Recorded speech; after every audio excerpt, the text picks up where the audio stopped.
நம்மளுடைய போன ஜென்மத்தில் செய்த பாவ புண்ணியங்கள் கர்மாவை கொண்டு வருது அப்படிங்கிறத இந்த வாழ்க்கையில வாழ்க்கை சம்பவங்களாக, சாதகமற்ற சம்பவங்களாக, சாதகமான சம்பவங்களாக எப்படி எடுக்கிறதுங்கிறத, ஏன்னா ராகு விட்டு சூரியன் விலகிறது ஓரளவுக்கு நல்ல அமைப்பு. ஸோ மாதத்தின் முதல் 2 வாரம் தான் கேர்ஃபுல்லா இருக்கணும். அதுக்கப்புறம் கொஞ்சம் வாழ்க்கை நிம்மதியாக பொறுமையாக கழிக்கலாம். நம்மளுடைய விதியை நாமல் தெரிந்து கொண்டே ஆனால் அப்படிங்கிற ஒரு அமைப்பை மட்டும் நம்ம ஃபாலோ பண்ணி, இதுதான் நம்ம சொன்ன மாதிரி புத்திர விஷயங்கள், குழந்தை விஷயங்கள், பூர்வ புண்ணிய விஷயங்கள், நமக்கு விருப்பமான விஷயங்கள், காதல் விஷயங்கள். காதலும் பாத்தீங்கன்னா 5ஆம் இடத்தை குறிக்கக்கூடிய கிரகம். அதனால கட்டுமானத்தின் வலிமை, கட்டிடங்களின் பாதுகாப்பு, ஸ்ரீ துர்கா டிஎம்டி கம்பிகள்.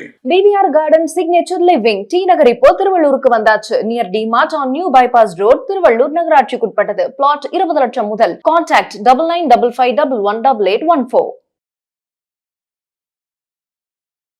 இந்த வீடியோவில் நம்ம என்ன பார்க்க போறோம்னா, துலாம் ராசிக்காரர்களுக்கு மார்ச் 2026 எத்தகைய ஒரு மாதமாக, பலாபலன்கள் நிறைந்த மாதமாக இருக்க போகுதுங்கிறது சயின்டிபிக் வேதிக் அஸ்ட்ராலஜி முறையில மிகைப்படுத்தாமல், உள்ளது உள்ளவாறு பரிகாரங்கள் அது மாதிரி மூட நம்பிக்கைக்குள்ள போகாமல், உண்மையான ஜோதிடம் எப்படி செயல்படுகிறது, எப்படி ஒளி தத்துவம் நமக்கு நம்மளுடைய போன ஜென்மத்தில் செய்த பாவ புண்ணியங்கள் கர்மாவை கொண்டு வருது அப்படிங்கிறத இந்த வாழ்க்கையில வாழ்க்கை சம்பவங்களாக, சாதகமற்ற சம்பவங்களாக, சாதகமான சம்பவங்களாக எப்படி எடுக்கிறதுங்கிறத நாம இந்த வீடியோல துலாம் ராசிக்காரர்களுக்கு மார்ச் மாதம் எப்படி இருக்குன்னு பார்க்க போறோம். இப்ப பாருங்க, ஆண்டு கிரகமாகிய சனி 6ஆம் இடத்தில் நீடித்திருக்கிறார். குரு 9ஆம் இடத்திலிருந்து ராசியை பார்த்து கொண்டிருக்கிறார்.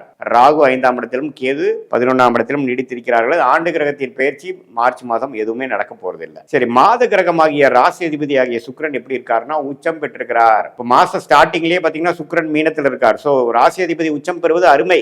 மாதம் முழுவதும் பாத்தீங்கன்னா துலாம் ராசிக்கு உச்சம் பெறுவதனால போன ஜனவரி, பிப்ரவரி மாதத்திலாம் கொஞ்சம் சஞ்சலனம் பட்ட, ராசி அதிபதியை ராகுவால் பாதிக்கப்பட்டு, ராசி அதிபதியை செவ்வாயால் பாதிக்கப்பட்டு மனம் உடைந்து போன துலாம் ராசிக்காரர்களே, இந்த மார்ச் மாதம் நல்ல ஒரு தைரியம், வீரியம், விவேகம் கொடுக்கக்கூடிய அமைப்பு உங்களுக்கு கண்டிப்பாக உண்டு. ஸோ நிறைய விஷயங்கள் நீங்க பாதிச்சிருந்தீங்கன்னா அதுல இருந்து மீண்டு வருவதற்கு ஒரு அற்புதமான மாதமாக மார்ச் 2026 இருக்கு. ஸோ ராசி அதிபதி உச்சம் பெறுவது அருமை. அதுக்கப்புறம் பாத்தீங்கன்னா 5ஆம் இடம் என்று சொல்லப்படுகிற பூர்வ புண்ணிய ஸ்தானம், குழந்தைகள் ஸ்தானம், நமக்கு விருப்பமான ஸ்தானம், காதல் ஸ்தானம், நம்ம எது விரும்பி வாழ்க்கையில செய்யலாம்னு நினைக்கிறோமோ அந்த ஸ்தானம் ஆகிய 5ஆம் இடத்துல ராகு இருக்கிறார். ராகு ஆரோட சேர்ந்திருக்கிறார், புதனோட சேர்ந்திருக்கிறார். புதனும் ராகு கொஞ்சம் விலகி போயிட்டு இருக்காங்க அந்த டைம்ல. அதே சமயத்துல சூரியன், ராகு, செவ்வாய் சேர்ந்திருக்கிறார். சூரியன், ராகு, செவ்வாய் சேர்வது 5ஆம் இடத்துல துலாம் ராசிக்காரர்களுக்கு கொஞ்சம் ஒரு மாதிரி கடுமையான ஒரு புத்திர விஷயத்துல ஒரு இஷ்யூஸ் கொடுக்குது. குருவின் பார்வை கொஞ்சம் பிரச்சனையை குறைக்குது அப்படிங்கிறது நம்ம தெரிஞ்சுக்கலாம். சரி, இது மாதிரி ஃபெர்டிலிட்டி ட்ரீட்மெண்ட் பண்றவங்க, குழந்தை பேரு எதிர்பார்க்கிறவங்க துலாம் ராசிக்காரர்களாக இருக்கும் பொழுது, அது பெண்களா இருந்தாலும் சரி, ஆண்களா இருந்தாலும் சரி, பார்த்து கொஞ்சம் நீங்க ஆபரேஷன் பண்றீங்க, அந்த ட்ரீட்மெண்ட் எடுக்கிறீங்க, IVF சொல்லுவாங்க, IUI சொல்லுவாங்க, அதெல்லாம் பண்ணும்பொழுது கொஞ்சம் இந்த மாதம் மார்ச் மாதம் கொஞ்சம் கேர்ஃபுல்லா இருக்கணும். ஏன்னா 5ஆம் இடம்ங்கிற புத்திரஸ்தானத்துல, கோச்சாரத்துல உங்களுக்கு என்ன தசாபுக்திகள் நடந்திருந்தாலும் ஓகே, ஆனா 5ஆம் இடம் என்று சொல்லப்படுகிற புத்திரஸ்தானத்துல ராகு, செவ்வாய், சூரியன் சேர்ந்திருக்கிறது சம்டைம்ஸ் நமக்கு அது கரு ஃபார்ம் ஆகுறதுல, குழந்தை விஷயத்துல, ஃபெர்டிலிட்டி விஷயத்துல, அது மாதிரி விஷயத்துல எல்லாம் கொஞ்சம் சில இடர்பாடுகளை கொடுக்கக்கூடிய அமைப்புகள் உண்டு. அதனால துலாம் ராசிக்காரர்கள் ஆகிய இளம் தம்பதியர்கள், குழந்தை பேர் எதிர்பார்க்கிறவங்க அல்லது குழந்தைகளை பேணி கொண்டிருக்கிறாங்க, நம்ம அவங்களுக்காக மெனக்கட்டு கொண்டிருக்கிறவங்க, சின்ன வயசு குழந்தைகள் வச்சிருக்கிறவங்க, அவங்க எல்லாம் பாத்தீங்கன்னா கொஞ்சம் குழந்தைகளை கேர்ஃபுல்லா பாத்துக்கணும். உடல் உபாதைகள் வரலாம், அதிக அடிபடலாம், அவங்களுக்காக மெனக்கட வேண்டிய அவசியங்கள் கொடுக்கலாம். ஆனாலும் இப்ப பயப்பட வேண்டியதுல குருவின் பார்வை கொஞ்சம் அதை காப்பாத்தி ஒரு பெரிய பிரச்சனையில கொஞ்சம் டிஸ்டர்பன்ஸ் வந்தது, ஆனா சரியாயிருச்சு, சமாளிச்சுக்கிட்டோம் நாங்க அப்படிங்கிற அளவுக்கு கொடுக்கக்கூடிய அமைப்பு தான் துலாம் ராசிக்கு இருக்குது. குரு பார்வை மட்டும் இல்லைன்னா கொஞ்சம் ரிஸ்க் தான். சோ மத்தபடி எல்லாமே பரவாயில்லை. மாசத்தின் செகண்ட் ஆஃப் மார்ச் 15-16 அப்புறம் சூரியன் பாத்தீங்கன்னா இந்த ராகுல இருந்து விலகிறார். கொஞ்சம் ராகுல இருந்து விலகி அப்படியே நமக்கு மீனத்துக்குள்ள போறார். அது ரொம்ப நல்லது. ஏன்னா ராகு விட்டு சூரியன் விலகிறது ஓரளவுக்கு நல்ல அமைப்பு. ஸோ மாதத்தின் முதல் 2 வாரம் தான் கேர்ஃபுல்லா இருக்கணும். அதுக்கப்புறம் கொஞ்சம் தன்மைகள் குறையுது. அதுக்கப்புறம் மாதத்தின் இறுதியில சுக்கிரன் 7ஆம் இடத்துக்கே விருப்ப பெறு விஷயங்கள், திருமண விஷயங்கள், குடும்பத்துக்குள்ள பிரச்சனைகள்லாம் போயிட்டு இருந்தது, கருத்து வேறுபாடு போயிட்டு இருந்தது, மன உளைச்சல் போயிட்டு இருந்ததெல்லாம் கொஞ்சம் குறைந்து கொஞ்சம் நல்ல அமைப்புகளை கொடுக்குது. ஸோ முதல் 2 வாரத்துல 5ஆம் இடம் வந்து கொஞ்சம் பாவத்துவமாக இருக்கிறதுனால சூரியன் செவ்வாய் ராகுவால் பாதிக்கப்பட்டிருக்கனால அதுவே பாத்தீங்கன்னா சில டைம்ஸ் இந்த அமாவாசை சந்திரனும் அதோட சேரும் பொழுது கொஞ்சம் கடுமையான தோஷத்தை கொடுக்கும். அதனால இதுதான் நம்ம சொன்ன மாதிரி புத்திர விஷயங்கள், குழந்தை விஷயங்கள், பூர்வ புண்ணிய விஷயங்கள், நமக்கு விருப்பமான விஷயங்கள், காதல் விஷயங்கள். காதலும் பாத்தீங்கன்னா 5ஆம் இடத்தை குறிக்கக்கூடிய கிரகம். அதனால எடுத்தமா கௌத்தமான காதல் விஷயத்தில் இருக்கக்கூடாது, கொஞ்சம் கேர்ஃபுல்லா இருக்கணும். யாரோட டீல் பண்றோம், எதிர்பாலினத்தினர் யாரு, பெண்ணா இருந்தா ஆண், ஆணா இருந்தா பெண், எது மாதிரி விஷயத்தை நம்ம டீல் பண்ணி கொண்டு இருக்கிறோம், எது மாதிரி நபர் அவர் அப்படிங்கறதெல்லாம் தெரிந்து, மனம் அறிந்து, சமயம் அறிந்து, இடம் பொருள் ஏவல் அறிந்து நாம் செயல்பட வேண்டும் என்று துலாம் ராசிக்காரர்களை 2026 மார்ச் மாதம் கவனமாக இருக்க வேண்டும் அந்த விஷயத்துல அப்படிங்கறது நான் கேட்டுக்கிறேன். இது பொதுவான ஒரு பலனை தவிர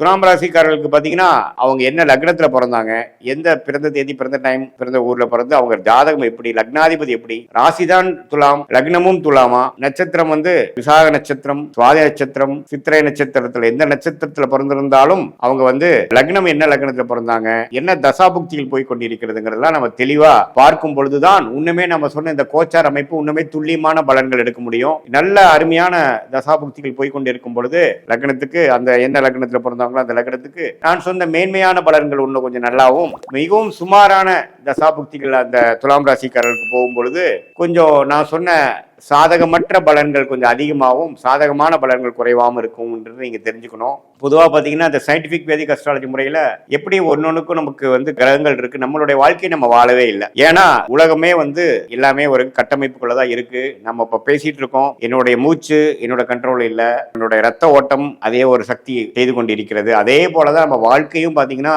கிரகனால் ஆளப்படுகிறது. அந்த கிரகம் ஏன் அப்படி இருக்குன்னா கர்மான்னு சொல்றாங்க, அது வேற சப்ஜெக்ட். ஆனா அந்த கர்மா வந்து எப்படி செயல்படுதுங்கிறது நம்ம மிகைப்படுத்தாமல் அப்படி இப்படின்னு பயந்துக்காமல் என்ன உண்மையான டைரக்ஷன்ல நம்ம கொண்டு போகுது, நம்ம எது மாதிரி டைரக்ஷன்ல அலைன் ஆயிட்டோம்னா வாழ்க்கையில எதிர்நீச்சல் போட தேவையில்லை, சமய விரயங்கள் செய்ய தேவையில்லை, பணம் சம்பாதித்து பணம் செலவு பண்ணக்கூடிய பண விரயங்கள் செய்ய வேண்டியதில்லை, வாழ்க்கை நிம்மதியாக பொறுமையாக கழிக்கலாம், நம்மளுடைய விதியை நாமல் தெரிந்து கொண்டே ஆனால் அப்படிங்கிற ஒரு அமைப்பை மட்டும் நம்ம ஃபாலோ பண்ணி சயின்டிபிக் வேதிக் அஸ்ட்ராலஜியில் எதையும் மிகைப்படுத்தாமல் உள்ளது உள்ளவாறு தெரிந்து நம்மளுடைய கர்மாவை நம்ம தெரிந்து நம்ம பிராப்தத்தை தெரிந்து அது மூலமாக செய்ய வேண்டிய காரியங்களை செய்ய வேண்டிய நேரத்தில் செய்து தக்க பலன்களை கிடைத்து அனுபவித்து அது மூலமாக வாழ்க்கையில் வந்து எளிதாக நம்மளுடைய பொட்டன்ஷியல், நம்மளுடைய தகுதி என்னவோ அந்த அளவுக்கு நம்ம மேலே வந்து வாழ்க்கையில ஜெயித்து வெற்றி பெற்று தேவையற்ற ஒரு விரயங்கள் செய்யாமல் நமக்கு எந்த விஷயங்கள் வராதோ அந்த விஷயத்துல போய் செய்து மன அழுத்தம் பெற்று எந்த துறை நமக்கு சாதகமாக இருக்கு,